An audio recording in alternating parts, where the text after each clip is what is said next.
Hey everybody, what is going on? I hope you guys are all doing well and welcome to another tutorial video. In this video, I'm going to be explaining to you guys how you can subscribe to Amazon Prime Video. So let's get right into it. As you can see, I'm already in the website. I have logged in and I already have a subscription. But what you want to do once you've logged in, if you don't have a subscription, go into account and settings, and once you log in again, it asks this sometimes just as an added security measure.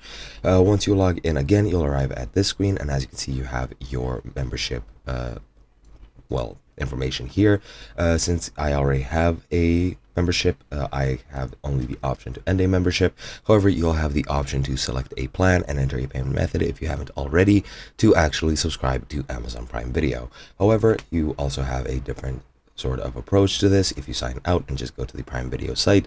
As you can see, you have the option to start a free trial, and if you've actually finished it, you can click it, and if you don't have your free trial anymore, or if you already used it up, you can just sign into your account and you'll be prompted to enter a new payment information and subscribe to an actual full month plan, and then afterwards it'll automatically renew itself every month, or if you choose the annual version of the subscription, every year. And yeah, that's pretty much all there is to it. Once you've subscribed, you'll be able to watch all the shows and movies on the site, and that's pretty much it. Hope you guys enjoyed, and I'll be seeing you guys in another video.